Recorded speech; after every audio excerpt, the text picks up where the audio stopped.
a frosty afternoon, December 18, 1867, switchman James Maha was stationed at Angola Railroad Station in Angola, New York. He watched the tracks quietly as trains glided past one after the other, some heading toward distant destinations, and others crossing the iron truss bridge that spanned the icy waters of Big Sister Creek. Around 3:10 p.m., a passenger train originating from Cleveland rolled past the station. As the last carriage of the train sped by, James noticed shards of ice and slush flinging off its wheels, signaling a potential danger. A wave of alarm surged through him, and instinctively he sprinted alongside the tracks, fearing a catastrophe that was about to unfold. The 1860s marked a period of rapid expansion and innovation for American railroads. Tracks laid in the 1820s had extended across much of the country by 1867, surpassing even the combined railway mileage of Europe. Train travel had become an everyday experience for many Americans. During this era, trains were swifter, carried more passengers, and offered more amenities than ever before. Passenger cars had padded seats, kerosene lamps illuminating the interiors, and heating supplied by stoves or boilers. Yet, even with these improvements, journeys in 1867 were far from modern comforts. Wooden cars creaked and rattled with every movement, tracks varied in gauge, and travelers often had to endure long waits during stops to replenish water and coal. Accidents, though unwelcome, were an acknowledged risk of rail travel. That morning, a train departed Cleveland's Union Depot at approximately 6:40 a.m., bound for Buffalo, New York. For passenger cars and for baggage cars carried around 200 travelers. Despite the snow falling outside, coal-fired stoves kept the passengers warm, and dim kerosene lamps provided light.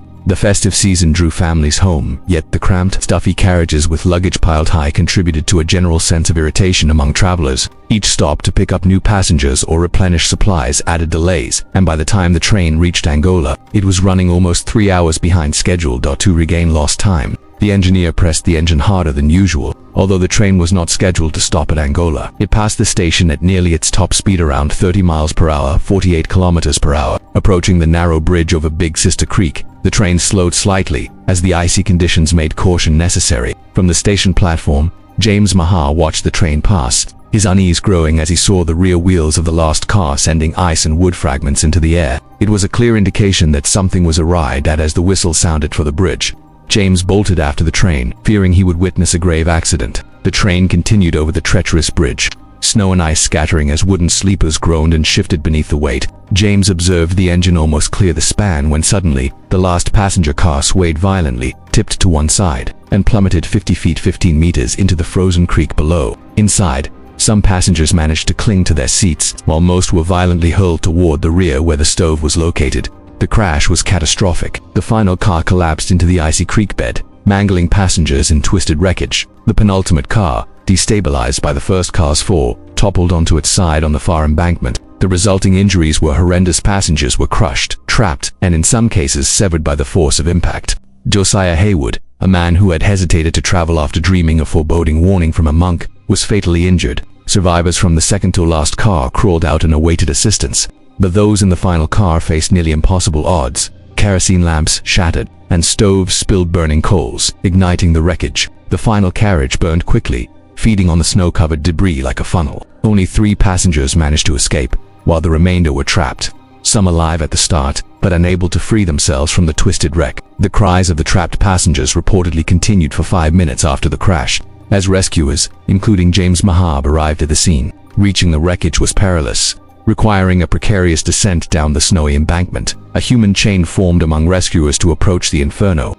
attempting to douse the flames with snow, but the fire consumed much of the final car, leaving very few survivors. One man, Alexander Fisher, emerged from the wreckage, limping toward a nearby house, gasping details of his family's fate. His sister-in-law was severely injured in the wreck, and the infant she carried was initially overlooked, mistaken for luggage. Before crying revealed her presence, the child survived unharmed. In total, 49 passengers perished in the accident. Many burned beyond recognition in the ensuing fire. An official inquiry examined the causes. Investigators determined the train had been moving too quickly to make up lost time. But the decisive factor was a minor deformation in one axle of the final carriage, combined with a slight imperfection in a recently repaired section of track. The resulting jolt triggered the derailment that led to the disaster. The railway company was absolved of direct responsibility, as inspections had been conducted properly and the faults were nearly undetectable. The press covered the tragedy extensively, dubbing it the Angola Horror. Graphic illustrations of victims, some burned beyond recognition, were displayed in Buffalo to allow families to identify the dead. Thousands of visitors came to witness the scene, and many victims were ultimately identified by their belongings and items like ice skates, keys, jewelry, and cash hidden in books. 17 victims remained unidentified.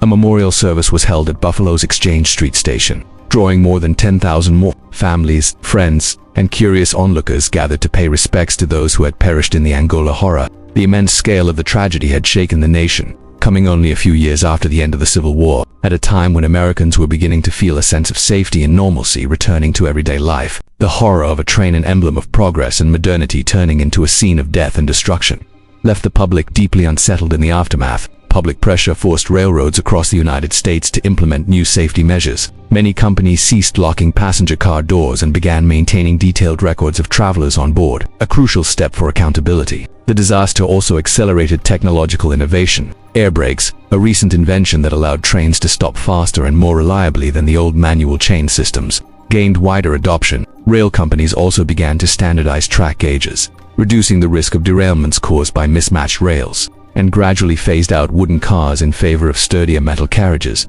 Beyond regulatory changes, the Angola Horror left a lasting cultural imprint. The graphic depictions of burned and crushed victims in newspapers shocked the public and emphasized the fragility of life amid industrial progress. Families often relied on identifying loved ones by their personal possessions rather than their bodies, highlighting the grim realities of mass transportation disasters in that era. Surveyors, staffs, bundles of keys, jewelry, and money hidden in books became critical clues in piecing together identities. These tangible connections to the deceased provided some measure of closure in a tragedy that was otherwise incomprehensible in its scale and brutality.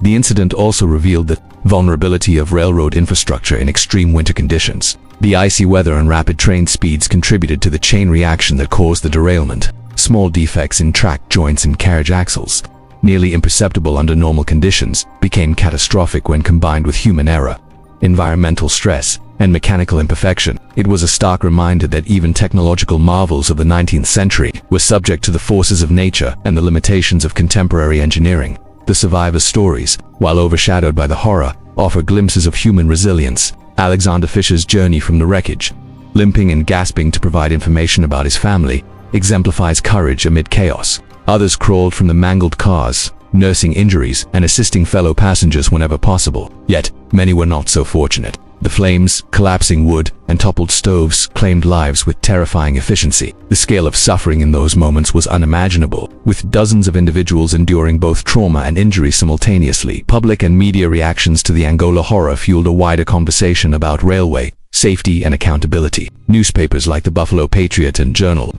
emphasized that such accidents were not anomalies but potential threats on any railway line in the country. The widespread reporting and graphic illustrations heightened awareness among travelers and railway officials alike. Families who lost loved ones demanded reforms, and government authorities scrutinized railway practices, prompting both legislative and operational changes in the industry. Decades later, the memory of the Angola Horror remained etched in the collective consciousness of Buffalo and the surrounding regions. In 2015, over a century after the tragedy, a memorial was finally established for the 17 victims who could not be identified, commemorating their lives and providing a place of remembrance for descendants and the public. Located in Forest Lawn Cemetery, the memorial stands as a testament to the lives lost, the lessons learned, and the enduring impact of one of the most devastating railroad accidents in American history. The Angola Horror serves as a powerful historical example of the intersection of human error, mechanical failure, and environmental conditions in shaping disasters. It underscores the importance of technological innovation, regulatory oversight, and emergency preparedness. Moreover, it highlights the resilience and bravery of individuals like James Maha, who risked their own safety in efforts to save others, and the survivors who endured unimaginable conditions. The tragedy also reminds us of the human cost behind the expansion of railroads, a symbol of progress that, while transformative, carried inherent dangers for those who relied upon it. Even as railroads became safer and more reliable over time, the memory of incidents like the Angola Horror continued to influence public perception, policy decisions, and the design of train carriages and tracks. Wooden passenger cars, once standard, were gradually replaced with metal constructions that offered better protection. Safety mechanisms such as automatic air brakes became mandatory, drastically reducing the likelihood of derailments due to human error or mechanical faults. Procedures for inspecting tracks, wheels, and axles were formalized and intensified, ensuring that minor defects could be identified and corrected before causing tragedy. The Angola Horror also left an imprint on the cultural imagination. The vivid newspaper illustrations, the stories of heroism and loss, and the meticulous recounting of the accident in public records created a narrative that resonated far beyond Buffalo. Authors, historians, and local communities have recounted the event in books, articles, and commemorations, ensuring that future generations understand both the technological and human dimensions of the disaster. It is remembered not just as a historical event,